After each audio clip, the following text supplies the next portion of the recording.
The fool in the red cape had been dealt with. Now Scorpion would learn how he came to this place. Heretofore, only the sorcerer Quan Chi or the fallen elder god Shinnok could have summoned him. Scorpion's answers appeared in the form of Trigon, who accused Scorpion of deserting Trigon's demon army and stealing from him the glory of besting the High Counselor. The two faced each other in a titanic struggle. Scorpion emerged the victor and assumed control of Trigon's invasion force. Soon this strange new land would be his to rule.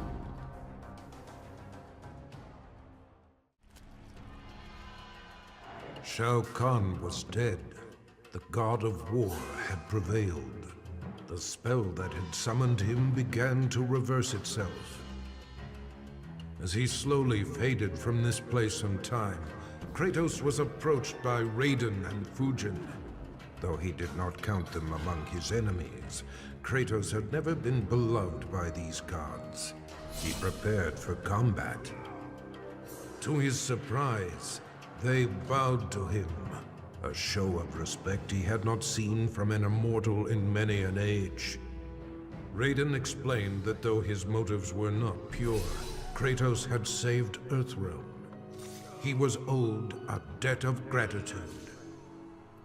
As he returned to his own world, Kratos nodded silently.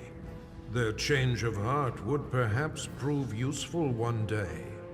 A debt of gratitude is often dearly paid.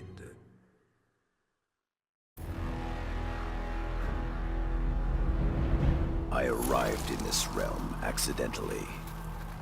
Driven here by magic unleashed as I forced Kotal Kahn's retreat from Earthrealm to Outworld. I was seeking a route home when Brainiac attacked. I could not allow this vile invader to add this planet or myself to his collection. In gratitude for my flawless victory, Batman offered the Justice League's aid. While I waited on him to unlock the magic of inter-realm travel, I provided valuable combat training to the youngest members of his order. But the spells that were devised went awry. Instead of opening a portal to Earthrealm, they opened a gateway to the Phantom Zone. Now, I fight to re-imprison Superman and his followers. They would not have been freed, but for my accidental arrival in this realm. I am now duty-bound to protect it, as if it were my own. Like Scorpion, Jason Voorhees was a revenant. A vengeful spirit returned to life. Hundreds had fallen victim to his bloodlust. Liu Kang, now ruler of the Netherrealm, took notice. An immortal killer like Jason would be useful in his plans for conquest. He drew Jason into the Netherrealm and offered him an endless bounty of slaughter in return for his allegiance. Jason's simple reply was to destroy Liu Kang.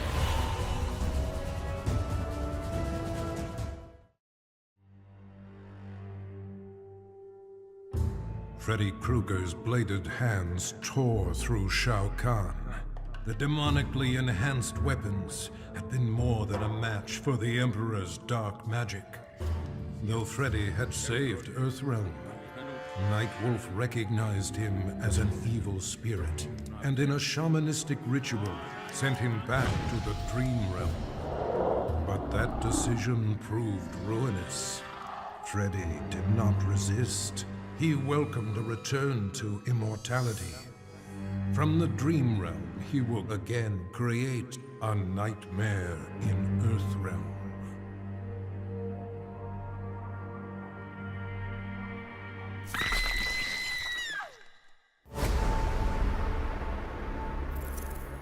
Though I had defeated Shinnok, his corruption of Earthrealm's Jinsei had cracked the barrier between my realm and this one. I began having visions of Brainiac's collection of this Earth. I realized that Brainiac's actions would soon destroy the barrier among all the realms. All life would be annihilated. With Brainiac dispatched, I tended the injured. His wounds too great. Kent Nelson could not be saved. But as he died, he warned me. The Armageddon I had foreseen was the design of the Lords of Order. By destroying reality, they would return the multiverse to a perfectly ordered state, obliterating chaos. To defeat this powerful magic, the Justice League turned to this Earth's most proficient wizards and sorcerers. I gladly accepted the invitation to join them. The Lords will be contained. Order and chaos will remain in balance. Life as we know it will continue. The alien tore through Shinnok's flesh, reducing him to a bloody pulp. The creature then returned to its nest in Outworld. It continued to venture forth looking for suitable hosts for use in establishing a new hive. The alien found more than a few intriguing species and dragged them back to its lair. Once a queen had been spawned, the alien's new hive multiplied quickly and spread unchecked throughout the realm. Emperor Kotal Kahn attempted to save Outworld in a desperate final attack on the alien's main nesting ground. The attack failed. Outworld belonged to the aliens. This world called Earth produced many worthy opponents, which made for excellent sport. Some possessed a power previously unknown to the Predator's race, sorcery. The Predator sought to harness this new power for use in his conquests. He analyzed a trophy from a recent battle and eventually discovered its secrets. With the power of sorcery, the Predator was unstoppable and decimated whole worlds single-handedly. He had become the apex predator.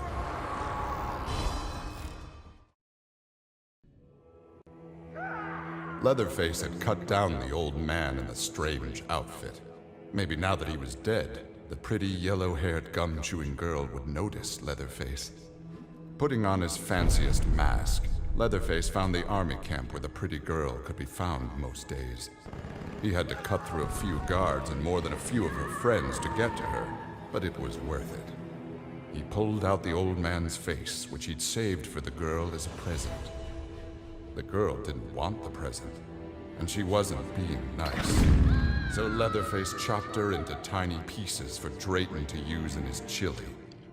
He then took off his mask and set to work on the girl's face. If she wasn't going to be his girlfriend, she could be his in other ways.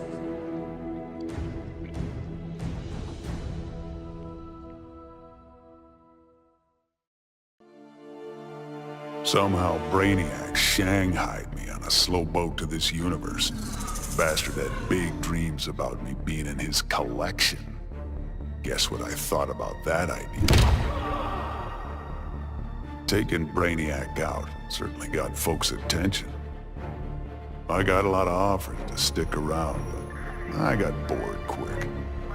Megalomaniac villains and tights-wearing heroes really aren't my thing. What's it they say? Home is where the heart is.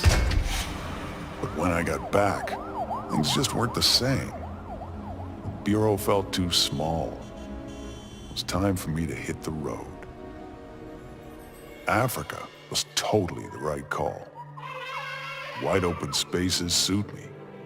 Clean air, starry skies, and, not surprisingly, more than a few monsters to hunt. All in all, makes for a pretty good life. So you're like totally wondering where we vanished off to, right? It was Krang, Mikey. He sent... Raph, they might not know who Krang is. Donnie? Sure, Leo. Krang is a Neutromian criminal turned intergalactic despot from Dimension X. He's known— Yeah, what he said. Anyway, we're the biggest heroes in our universe, right? That's why Krang tried booting us to Dimension X, to make way for his invasion. But instead, we ended up on a different Earth. Way awesomer! Krang sent us across the multiverse to a universe vibrating on a unique frequency, which is a macrocosmic constellation of... Enough with the technobabble, Donnie. Chill, Raph. Anyway, it shouldn't have surprised us that this new universe had its own intergalactic despot. We knew we had to stop Brainiac or else we... Just skip to the best part, bro. Once we whoop Brainiac, I asked that kooky clown lady where to get a good pizza, and she's all, "Let me get you Toidles the super salty pizza." I swear on my life that pizza was the scrum diddly. Krang thought he beat us, but in the end, his whole plan backfired. The super salt on Harley's pizza? Edible nanotech called 5U93R. It temporarily augmented our physiques and durability. Plain English, we became Ultra Turtles. Krang didn't stand a chance. Yeah, you could say this little adventure gave our turtle power one shell of an upgrade. Oh, Mike, that was so lame. Epic Even fail. Shredder's Are funnier you than you. serious? That was terrible. Whatever, dudes. That was funny.